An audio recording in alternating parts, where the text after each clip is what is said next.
Meu Deus do céu. Deus é bom, queridos. Em todas as coisas nós percebemos a bondade de Deus. Em todos os momentos. Então você, se quiser, no final, possa lhe dar um abraço, se despedir. Eles vão amanhã cedo, então de repente não vai dar tempo para amanhã. Amém? Queridos, nós vamos falar sobre um tema, duas mensagens hoje e semana que vem. O tema é inabaláveis. Inabaláveis. Eu quero ler contigo um salmo que você já conhece, já leu, já recitou, já cantou ele com certeza. Salmo 125, versículo 1. Os que confiam no Senhor serão como o monte Sião, que não se abala, mas permanece para sempre. Se você já cantou, você com certeza leu esse versículo cantando na sua cabeça. Os que confiam no Senhor são como os montes de Sião, que não se abala. Aleluia, acho que é melhor a gente ler mesmo, amém? Salmo 125 é um cântico de romagem. O que é romagem? É peregrinação. Ele faz parte de 15 capítulos, 15 salmos, do 120 ao 134, que são os salmos que eram cantados enquanto eles iam a Jerusalém por causa de alguma festa anual. Você vai lembrar, eu creio que você vai lembrar, porque você é um exímio leitor da Bíblia. Lembra quando Jesus se perdeu da sua família? A sua família estava voltando para a sua cidade, e passou um dia completo, e eles perceberam a falta do seu filho. Devia ser muito comportado, né? Porque a gente está em silêncio, está fazendo alguma coisa. E foram ver, esquecemos Jesus. E eles voltaram e procuraram por mais 3 dias. Eles estavam lá por conta das celebrações da Páscoa.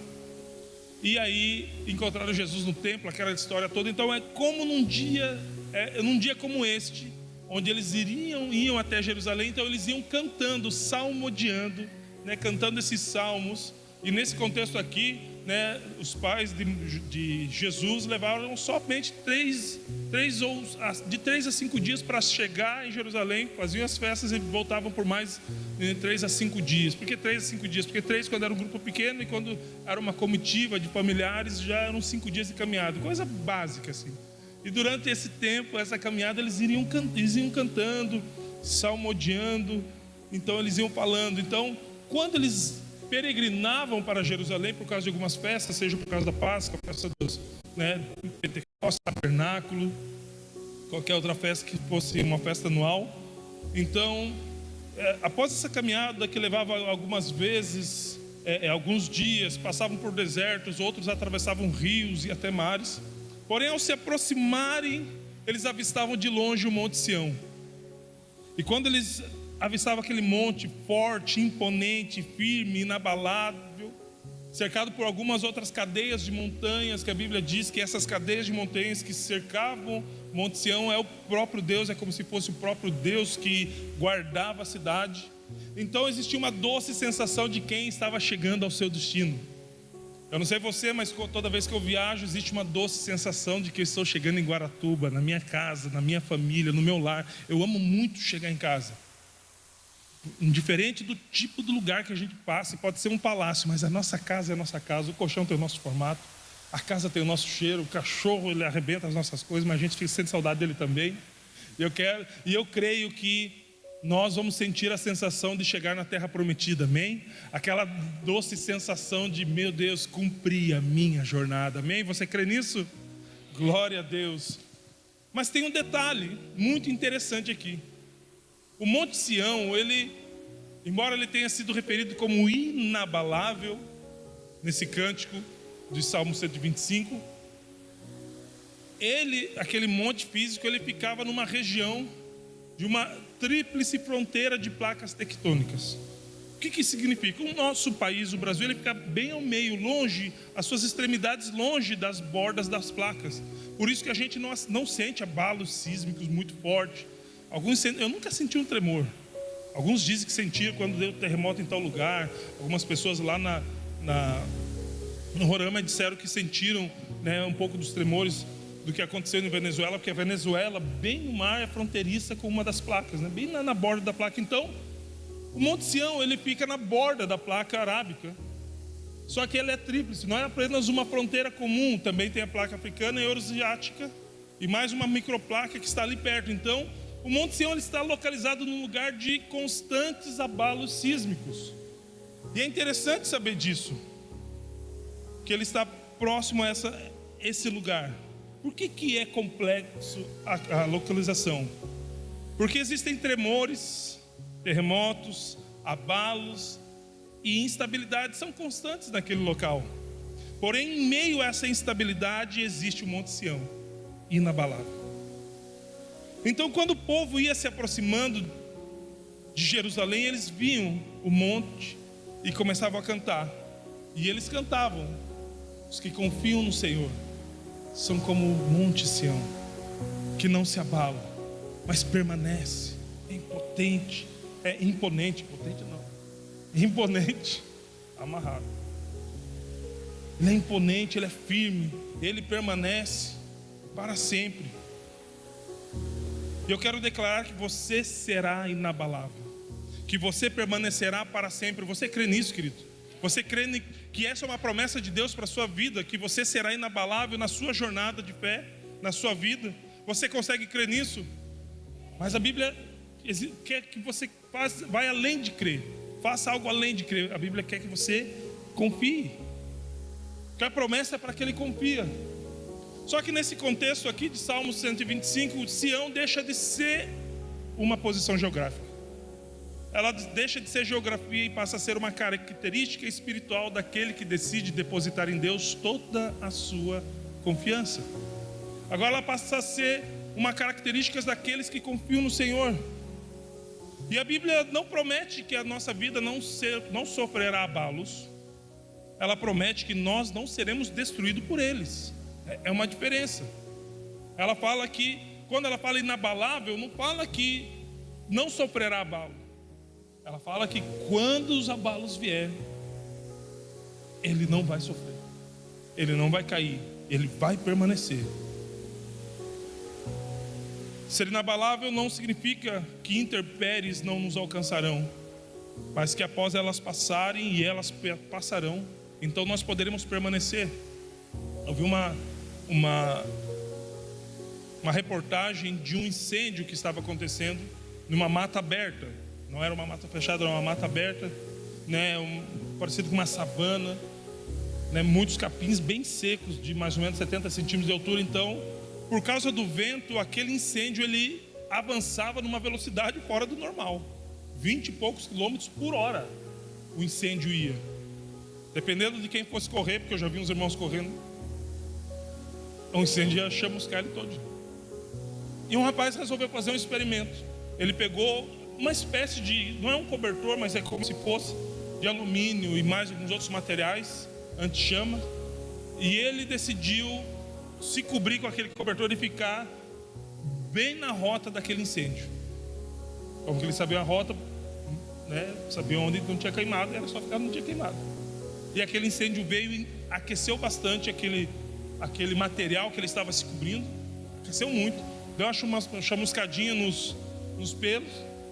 Só que o barulho da queimada passou, ele tira, e ele estava fumando, então ele tira aquele cobertor, aquela cobertura. A paisagem já estava totalmente devastada pelo fogo, mas ele permanece intacto, talvez com alguns pelinhos chamuscados, mas intacto. Não recomendo que você faça esse teste de forma alguma, mas é assim todo aquele que confia no Senhor. As coisas complicadas acontecem com a vida dele, ele se esconde em Deus, e quando elas passam, e elas vão passar, vai passar, querido. Nem que seja por cima de nós, mas passa. Mas quando elas passarem, nós ficaremos intactos. Por quê? Porque estaremos nele. E conforme o texto de Salmo 125 diz, começa com confiança, os que confiam no Senhor. Comece com confiança, e é o segredo para alcançar tudo que o Salmo promete. No hebraico, confiar significa entregar, depender, apoiar-se ou colocar o peso inteiro sobre algo. No contexto aqui, colocar o peso inteiro sobre Deus. Não está falando exatamente sobre descarregar-se ou tirar a sobrecarga. Está dizendo em pegar algo que pode até pesar, mas que é importante, e tirar dos seus ombros. E a gente, costumeiramente, não tiramos ou não abrimos mão daquilo que é importante para a gente. Mas é como se a tradução dissesse que é como se a gente apoiasse toda a nossa vida, ou todo o nosso corpo, sobre uma plataforma segura, por mais que nós não conseguimos ver, mas totalmente segura. Isso é confiar. Eu poderia até fazer aquela dinâmica, uma vez o pastor Michel até fez, colocar uma pessoa aqui, ela de costa, outras pessoas ali com os braços entrelaçados e ela se jogar. Naquela vez quase deu ruim, porque a pessoa caiu meio inclinada, a pessoa teve que se mover. Mas é parecido com aquilo. Confiar. Confiar. Mesmo não vendo, confiar. E esse salmo não está falando de que quem ora ou de quem busca. Não. Embora a gente precisa buscar Deus, amém? Embora a gente necessite orar e ler a sua palavra, amém? Mas o salmo está falando de quem confia. E nisso eu consigo agora pensar que é possível a gente orar sem confiar. Eu já fiz muito isso. Orei para bater carteira.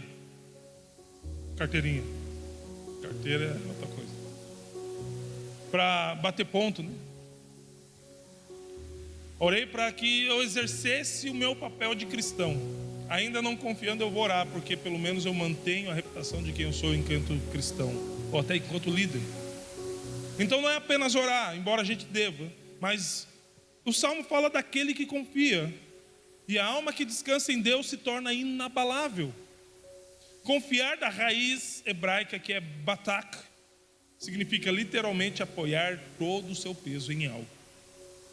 Em Salmo 55 diz: confia os teus cuidados ao Senhor, e Ele te susterá, jamais permitirá que o justo seja abalado. Confiar os cuidados do Senhor é lançar o fardo no Senhor, trazendo para a raiz do grego, do hebraico. É colocar todo o peso, é confiar 100%, não é entregar uma parte. Como se negociasse com Deus: Deus, eu vou entregar só 50%, e os outros 50% eu não confio plenamente no Senhor, que o Senhor fará, que será capacidade ou algo assim. Embora nem eu e nem você fomos loucos de falar isso para Deus, mas é esse sinal, é isso que nós sinalizamos quando nós não confiamos em Deus. Eu já falei isso, eu acho bem legal essa dinâmica, porque Deus me falou quando isso aconteceu. Quando eu estava jogando videogame e o Natan queria atrapalhar o nosso jogo, com 4 anos ele queria jogar, ele ia atrapalhar. E a gente queria dar um miguezinho para que ele achasse que estava fazendo par. E a gente entregou o controle na mão dele, peguei o cabo do controle e coloquei debaixo do console. E estava tudo certo, ele estava ali achando que estava jogando, e a gente feliz que ele não estava atrapalhando. Daí ele viu a luzinha do LED vermelho assim no meio do controle, acesa no meu controle, no dele não.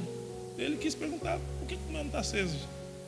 Eu não lembro se eu dei uma mentirinha, né, leve. Não, é porque está estragado, ou a casa caiu mesmo. Ele falou: fica quieto aqui. Mas Deus falou comigo, o fato é que Deus falou comigo. Eu falei: filho, você faz isso comigo também, porque você não confia em mim a ponto de entregar o controle da sua vida. E aí você faz de conta que eu estou no controle, quando na verdade eu não estou. Então não é entregar uma parte. Os que confiam no Senhor são aqueles que entregam todo o peso e se rendem totalmente. Sabe o que é ser inabalável? É a estabilidade espiritual em meio à instabilidade terrena. É a estabilidade espiritual e emocional diante da instabilidade terrena. Eu não sei, eu não vivi tanto tempo assim, eu sou um jovem mancebo. Mas a gente vive um estado, uma crise no país um tanto quanto complicado. Aqueles que empreendem vão concordar com a gente. A Selic lá em cima,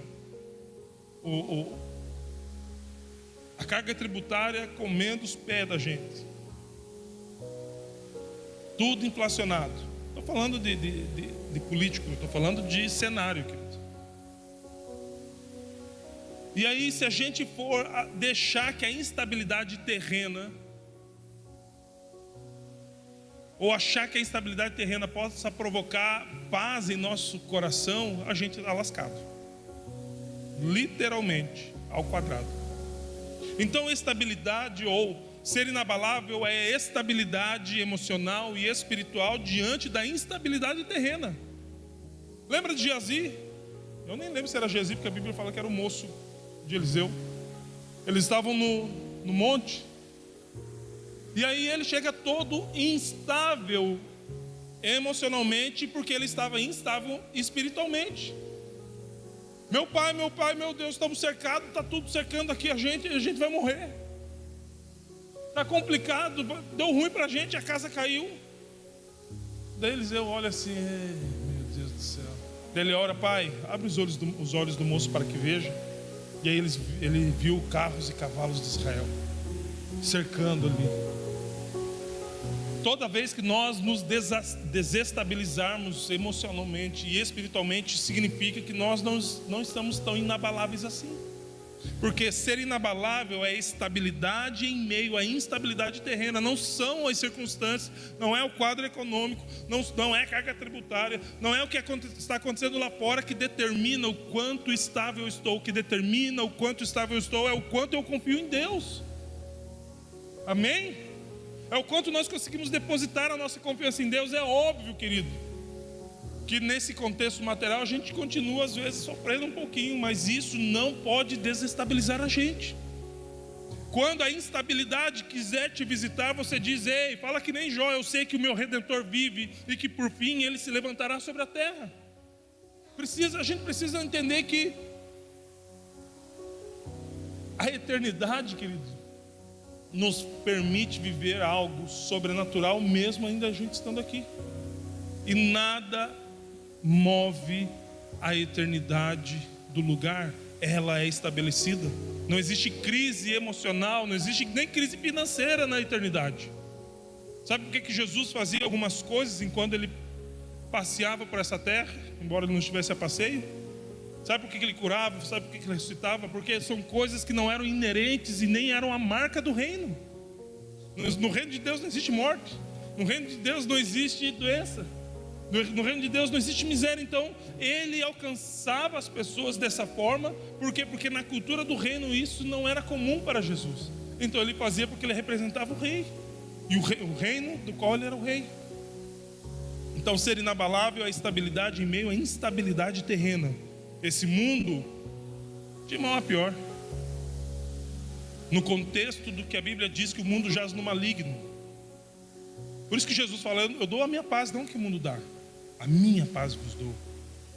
A Bíblia, querido, foi escrita por pessoas que sofreram perseguições, enfrentaram guerras, traições, conviveram com a instabilidade política e econômica e sofreram ameaças reais. Porém, apesar disso, encontraram em Deus a capacidade de permanecerem em pé. Você consegue encontrar em Deus sim a capacidade de permanecer em pé, se você continuar confiando no Senhor. Não a confiança do 99%, é do 100%. É do 100%. Permanecer em pé, permanecer firme, permanecer inabalável é a promessa para aqueles que confiam. Algumas coisas aqui, eu fui muito inspirado por uma mensagem de J.B. Carvalho, quando ele ministrou sobre isso. Não foi exatamente sobre isso, mas em torno disso. E ele falou algumas coisas aqui, que o Monte Sião é estável porque Deus o escolheu. E quem confia em Deus adquire a estabilidade daquilo que Deus sustenta. E a Bíblia diz que Deus sustenta todas as coisas pelo poder da sua palavra, ou pela sua palavra poderosa. Então quem confia em Deus adquire a estabilidade daquilo que Deus sustenta. Agostinho de Hipona dizia, Deus é a rocha que não se move. A alma que repousa nele torna-se também rocha. Sabe quando nós entendemos o quanto confiamos em Deus? É o quanto se desestabilizamos ou não em meio a algumas circunstâncias. Os tremores que acontecem perto da gente nos desestabilizam, então nós não somos tão inabaláveis. Mas Salmo 125 continua sendo uma promessa. Os que confiam no Senhor são como o monte Sião que não se abalam. Então essa promessa é para a sua vida.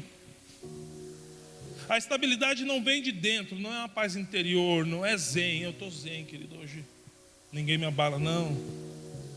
A estabilidade ela não vem de dentro, ela vem de cima. ela vem do alto, ela vem daquele que não muda.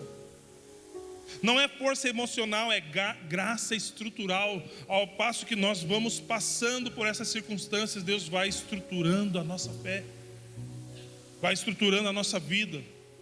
Não é que eu me torno mais forte, Deus me torna mais forte. A forja é dele, e eu sou colocado nesse lugar de forja. É ele que me torna mais forte, querido.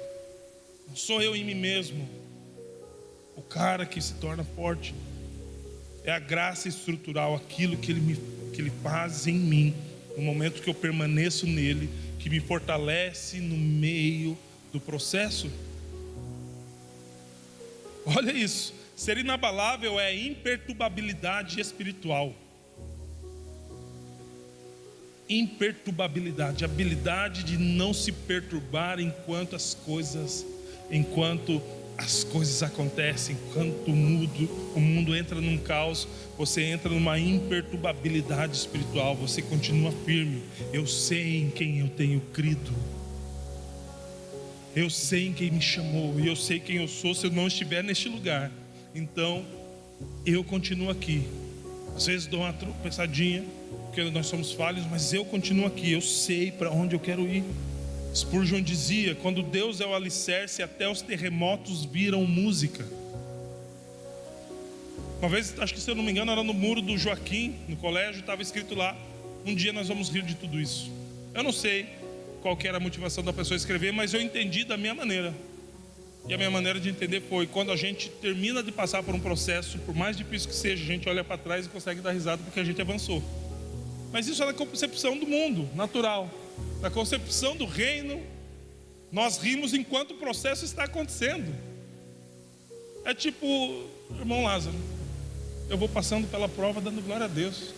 Eu vou sorrindo, por quê? Porque eu sei que meu Redentor vive. Alex, e se eu não sair vivo? Você não sai vivo, querido. Para mim o viver é Cristo e morrer é lucro. Eu sei que eu vou me encontrar, eu verei Ele, que os meus olhos verei assim como Ele é, se eu não sair vivo dessa.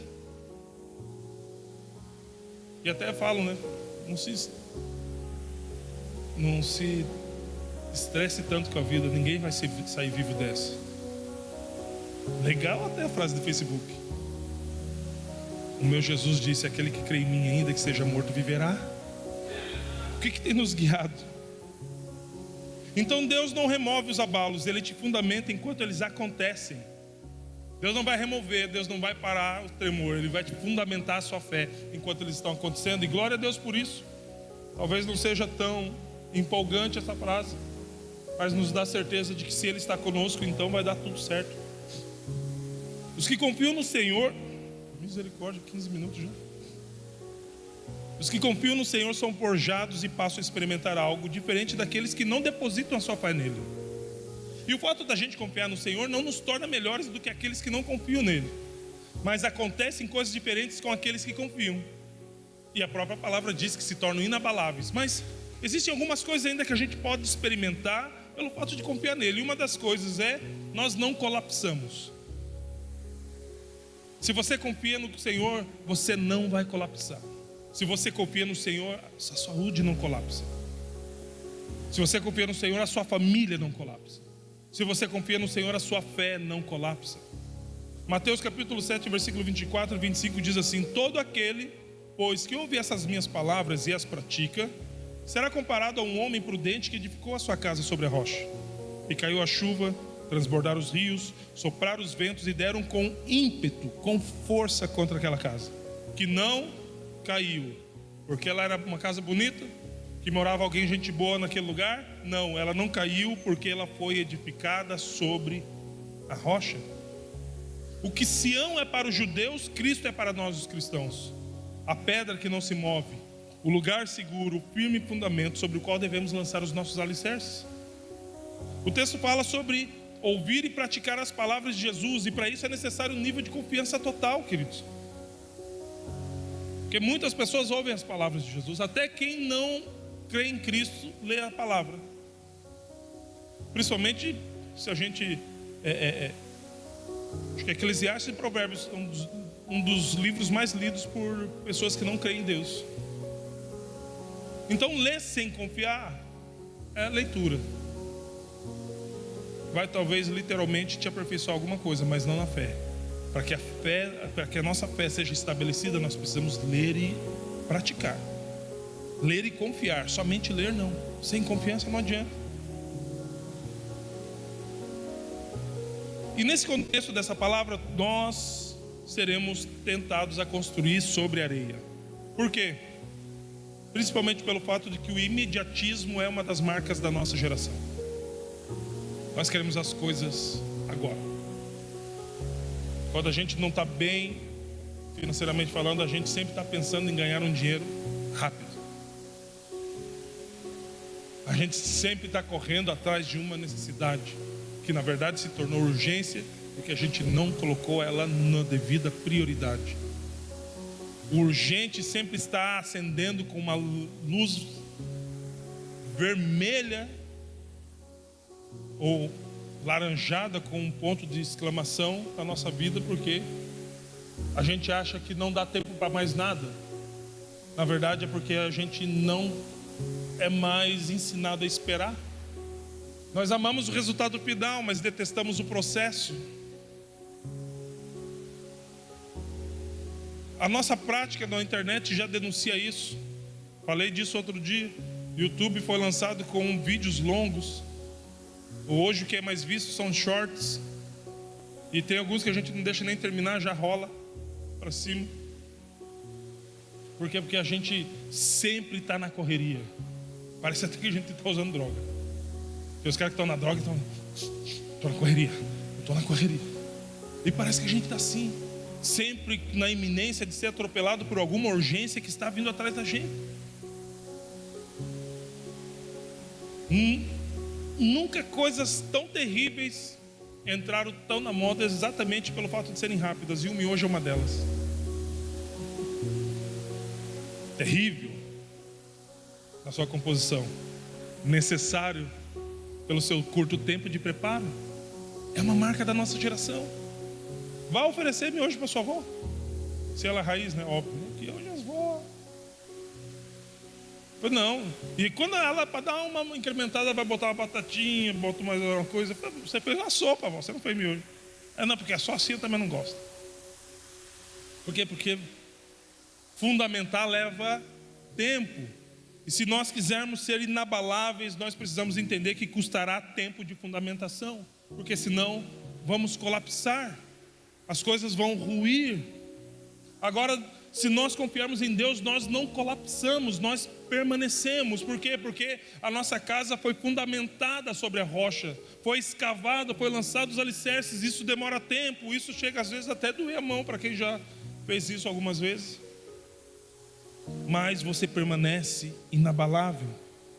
Se você quiser permanecer após intempéries da vida, construa sobre a rocha, porque as águas virão para dar com ímpeto contra a sua casa, contra a sua vida, contra a sua fé, contra a sua família, contra as suas emoções. E você só vai suportar se você estiver fundamentado na rocha. Se você for inabalável, se você for como o Monte Sião, aí você talvez, e eu creio que vai, em nome de Jesus, experimentar o que está escrito em Salmos 91, versículo 7. 1000 cairão ao seu lado, 10.000 à sua direita, e tu não serás atingido. Por quê? Porque você vai ser inabalável. É óbvio que a gente entende que no contexto que o salmista estava falando num contexto militar, das guerras, que ele permaneceria de pé diante das guerras, mas aqueles que não confiam no Senhor certamente cairão. Mas se você confiar no Senhor, você vai permanecer, ainda que muitos caiam, ainda que todo mundo caia. E se você for chorar para Deus: Senhor, está todo mundo caindo, você vai ouvir de Deus aquilo que você ouvia da sua mãe: você não é todo mundo. Confia e você permanece. Outra coisa que experimentamos ao confiar no Senhor: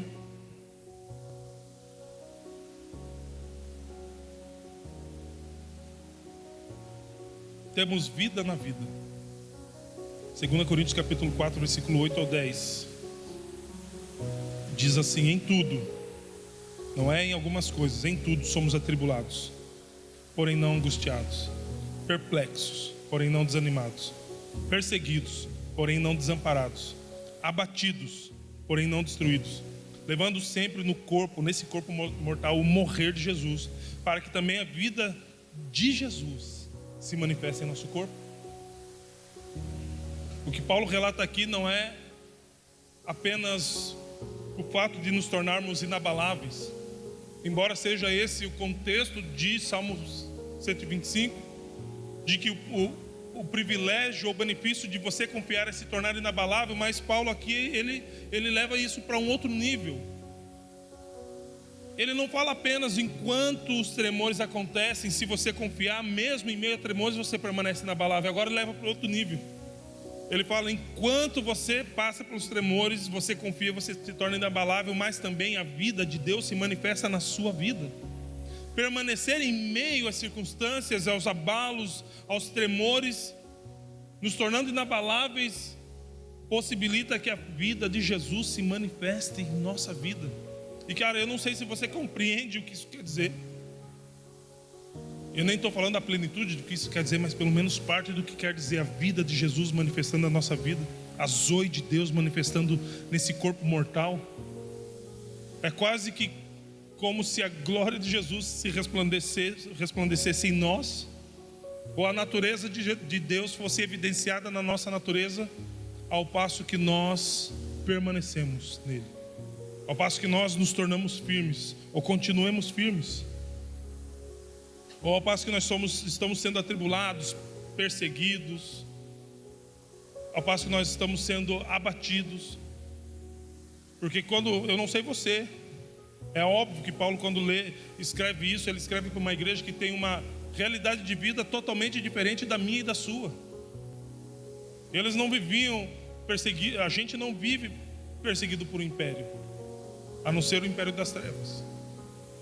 Mas quando ele fala, a gente precisa pelo menos equiparar com aquilo que nós passamos por sermos cristãos, ou pelo menos por tentarmos confiar no Senhor. Porque eu pelo menos confio bem menos do que eu gostaria de confiar. Muitas vezes eu olho para mim mesmo e falo, Deus, eu acho que nem confio muito em você, porque eu achava que eu confiava mais. Porque deu um tremorzinho, não chegou nem a 2 graus na escala Richter, eu já estou aqui desesperado, achando que vai cair tudo correndo para debaixo da mesa. Imagine quando for um tremor de 7,8. E esse assunto não é sobre terremotos, amém? Em tudo somos atribulados. Então não é o fato apenas de tornar-se inabaláveis, mas ao passo que nós nos tornamos inabaláveis, a vida de Deus se manifesta em nossa vida. A vida de Deus agindo em nós. E nesse contexto a gente pode até estar atribulado, perplexo, perseguido e abatido, mas quando manifestamos a Zoe de Deus, a vida dele em nós nos damos conta que nesse processo a gente não estava sozinho. Nesse processo a gente não estava desamparado. Nesse processo a gente não tinha motivo nenhum para desanimar. Eu, nos últimos 3 anos, flertei com desânimo muito mais do que nos últimos 20. E a conta foi de padaria ainda, né? Só no papel, craft e um lápis. Mas agora me apresente um motivo pelo qual eu deveria desistir. Melhor, apresente a você um motivo pelo qual você deveria desistir. Porque todas as vezes que eu tentei, e se eu estou aqui, provavelmente é porque eu não desisti, eu fui fazer um comparativo, quem eu era. E o comparativo não é quem eu era com quem eu sou, porque eu não me julgo ser alguma coisa. A Bíblia diz, não pense de si mais do que aquilo que convém. Eu fiz um comparativo de quem eu era com quem ele é. Alex, essa comparação é totalmente injusta, depende do ponto de vista. Toda aliança é um pacto ou um acordo, amém? Toda aliança, ela só é feita justamente quando ambas as partes entram com algo. Jesus entrou com a vida. Nessa aliança, nós entramos com o quê? Qual motivo nós teríamos para desistir, se nós não entramos com nada? A única coisa com que nós entramos na aliança eterna com Deus, da qual nós celebramos aqui, agora há pouco, foi com um corpo, com uma vida imunda. E nessa aliança que é feita com base no seu sangue, esse mesmo sangue nos purifica. Até o que a gente entrou na aliança, ele redime, ele transforma, ele limpa, ele muda, ele molda. Querido, Não existe nenhum motivo forte o suficiente, ainda que somado a todos os outros motivos que possam se equiparar pelo fato de que somos privilegiados em ter uma aliança com Deus. Eu não sei você, mas eu consigo. O que me fez permanecer foi entender o privilégio de ter uma aliança com aquele que criou todas as coisas, inclusive a mim mesmo. Então, ainda que eu seja atribulado, perplexo, perseguido, abatido, desanimar não é uma opção, porque nessa sociedade, nessa aliança, nesse pacto, nesse acordo, a única coisa que ele me pediu é confiar. Só isso. Ele pediu algo a mais para a gente que de repente possa nos custar a vida? Não, ele mesmo já deu a vida. Então, cara, é óbvio que nesse contexto confiar tem oração, tem algumas renúncias, mas na nossa parte da aliança é a parte mais fácil. Da nossa aliança com Cristo, a nossa parte é mais fácil. Nós não fomos crucificados, metaforicamente sim, ou espiritualmente sim, mas fisicamente não. Então, nesse processo, que ainda que a gente passe por algumas circunstâncias, entendemos que ao manifestar a vida, o zoe de Deus em nós, nós não somos desamparados, nós não precisamos desanimar, e muito menos essas coisas têm o poder de destruir. Não é porque a gente é o fortão, não, é porque Ele está em nós, e nós estamos escondidos nele. O monte, se eu não me engano, uma coisa o pastor João me corrige depois. Monte Sião, ele era o mesmo monte que tinha um outro nome quando Abraão foi levar o seu filho para imolar. E depois sobre o Monte Sião é que foi colocado o templo. Por isso que a Bíblia fala que Sião é morada de Deus, porque foi construído o templo lá naquele lugar, porque foi estabelecido o templo ali naquele lugar. Então, quando nós entendemos que Deus é o nosso refúgio, Ele é o nosso lugar alto, e a Bíblia ainda diz que Ele nos cerca. O versículo 2 de Salmo 125 diz que Deus é a cadeia de montanhas que está ao redor de Sião, nos guardando contra o inimigo. Então o nosso papel somente é confiar, sabe por quê? Porque quando o inimigo vir contra nós, ele não encontra a gente, ele encontra quem está ao nosso redor, ele encontra o próprio Deus.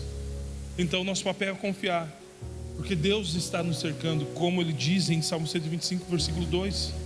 Então, indiferente do que como essas coisas aconteçam, nós não seremos destruídos se nós cremos no Senhor.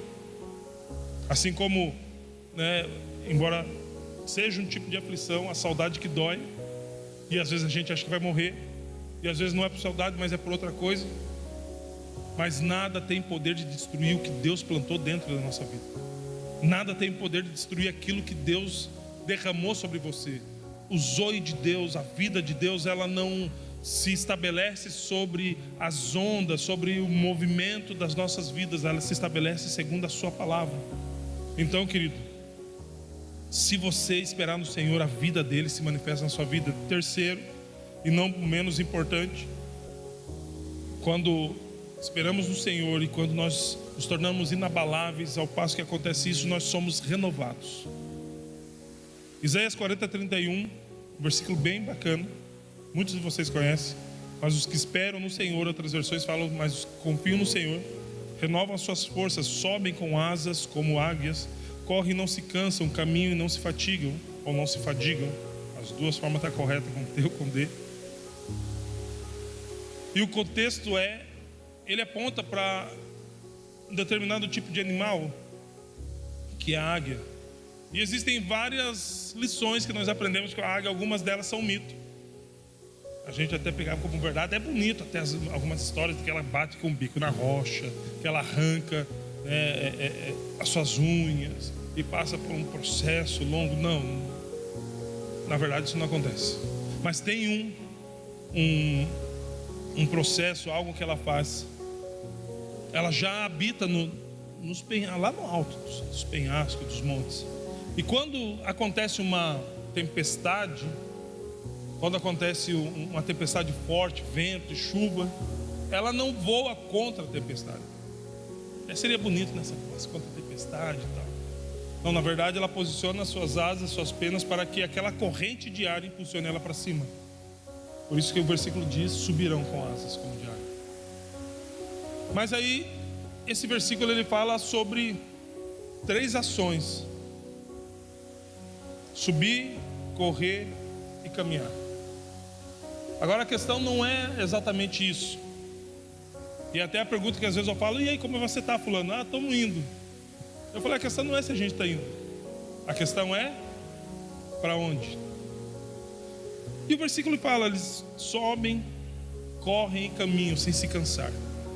Por que sem se cansar? Porque o próprio lugar de descanso é Cristo, e Ele está com a gente no caminho. Então a gente não precisa sair do caminho para ir para um lugar descansar, depois a gente volta do caminho. Onde é que eu estava? Acho que eu já estava aqui, então vou continuar. Não.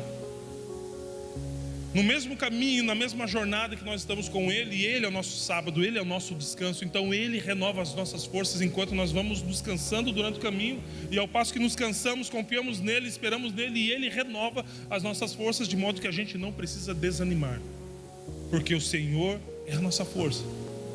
Só que para onde que esse versículo está apontando? Subirão para onde? Correrão para onde? Caminharão para onde? Para o mesmo lugar que Pedro disse quando todos aqueles homens foram embora, deixando Jesus para trás. Essa mensagem é muito pesada, quem poderá suportar esse sermão? E é dessa parte que nasceu aquela canção da morada, né? Para onde eu irei, se eu não tenho para onde eu voltar? Só que na verdade a Bíblia não fala para onde. A Bíblia fala para quem. E a mesma resposta que Pedro disse: para quem iremos nós, se só tu tens a palavra de vida eterna? É o lugar que Salmos 31 diz: vamos subir para onde? Vamos correr para onde? Vamos caminhar para onde? Ainda que a gente não se canse, não se fadigue, para onde nós estamos indo? Nós estamos indo ao encontro dele, ao encontro do nosso Criador, ao encontro da coroação da nossa jornada. Nós entendemos que Ele está conosco ao passo que nós caminhamos, mas também nós nos encontraremos com Ele e veremos Ele como Ele é. Então todas as vezes que a gente fala de jornada para a Bíblia, na Bíblia, ou de caminho, ou como Paulo gostava de dizer, de carreira da fé, a gente está indo para um lugar. Esse lugar é Cristo, queridos. Ele é o galardão da nossa jornada, Ele é o prêmio do fim dessa carreira toda. Então, querido, glória a Deus por isso. Se você espera no Senhor, se você confia, então as suas forças serão renovadas sim. É comum a gente se cansar, meu amado. É comum a gente se sentir um pouco afadigado na nossa vida. Quem nunca? Talvez aqui as mães. Eu estou cansado de cozinhar todo dia. Ou os pais, né? Tem um pai que cozinha todo dia. Muito raro, mas tem. Estou cansado de morar nesse mesmo bairro. Estou cansado de morar nessa mesma casa. Estou cansado desse carro que, meu Deus, toda hora dá problema. Estou cansado. A gente sempre está se cansando de alguma coisa. Eu imagino que você não vai falar isso da sua família. Estou cansado dos meus filhos. Deus nos livre. Estou cansado da minha esposa. Deus nos livre também de falar ou agir como se isso acontecesse. Estou cansado dessa igreja. Pode acontecer. Estou cansado da fé. Estou cansado de seguir a Cristo e nunca ser abençoado. Já ouvi isso. Todos nós, por causa desse corpo mortal, estamos cansando por alguma coisa. Qual é o seu cansaço? Qual é a sua queixa, querido? Indiferente disso, indiferente da nobreza ou da certeza, se isso é justo ou não, indiferente de tudo isso, os que esperam no Senhor renovarão as suas forças. Mas os que esperam no Senhor, quando o Senhor é o lugar seguro, que infelizmente hoje as pessoas procuram conselho em quem está falindo. Eu não estou falando isso financeiramente falando, embora também possa ser. Às vezes o pessoal, não, eu quero vencer, eu vou empreender algo e quero fazer algo que dê certo. Dele vai para uma pessoa que quebrou, a não ser para aprender daquilo que não fazer, né? Ó, não faz isso, porque é isso que me quebrou. Mas muitas vezes a gente se aconselha com pessoas que não querem chegar no lugar que a gente quer, que não estão caminhando no caminho que a gente caminha.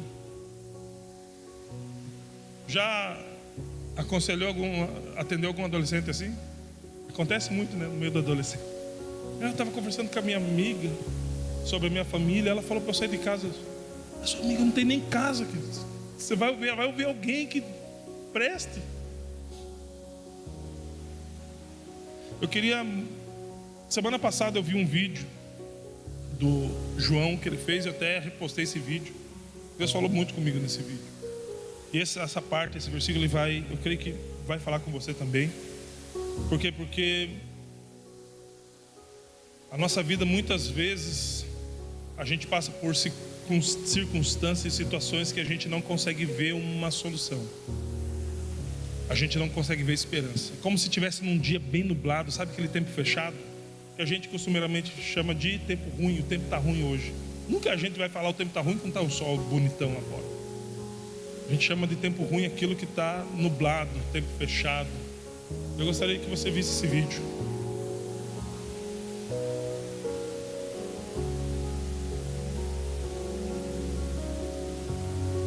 Sabe quando o tempo está assim, fechadaço, nubladaço, não consegue ver, não dá ânimo para sair? Cara, às vezes a tua vida pode estar assim, às vezes a nossa vida está assim. Sem muita expectativa, a gente não consegue imaginar que alguma coisa boa possa acontecer. Mas, e graças a Deus pelo mas, se a gente permanecer, se a gente subir com asas como de águia, a gente pode romper o dia ruim, a gente pode romper a nuvem densa.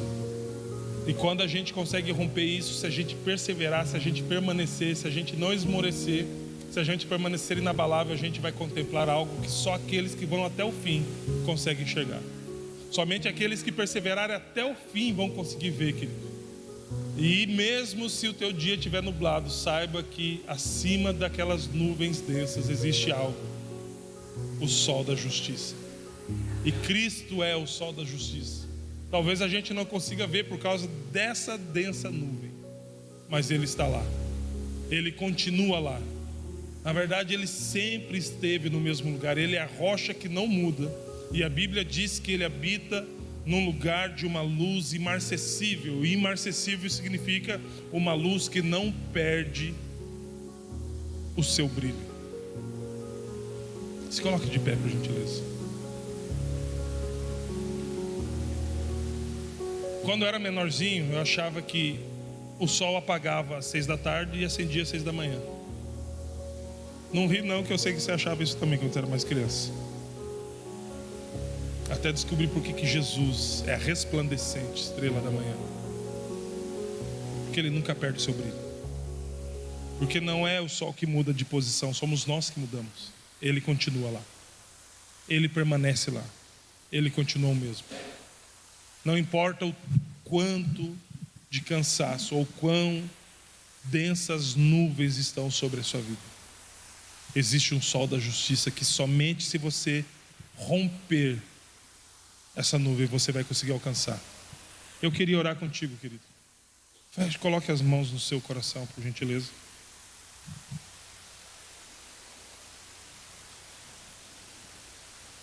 E antes até de orar, eu gostaria que você ouvisse uma canção e fizesse dessa canção a sua oração.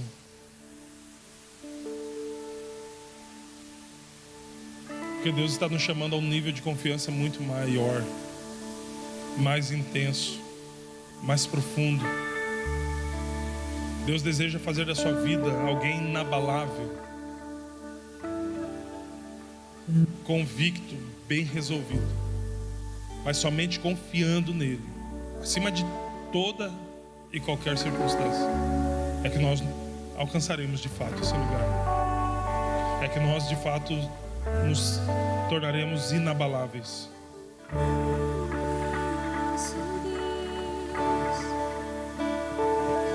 E seu eterno amor, não seremos abalados, não seremos abalados, não seremos abalados.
sua presença, Pai, reconhecendo que confiamos no Senhor bem menos daquilo que nós poderíamos então confiar. E por conta disso, Pai amado, nos tornamos abaláveis em muitas áreas das nossas vidas, Pai. Em muitos momentos, Pai, fomos abalados, Pai, por causa da falta de confiança, da falta de convicção de quem o Senhor é. Senhor Deus, nos perdoa, Pai, porque essa falta de confiança fez com que minha vida abalasse, que a minha família se abalasse, que meu ministério fosse abalado, Pai. Mas, Senhor Deus, eu volto a depositar a minha confiança totalmente em Ti, Pai.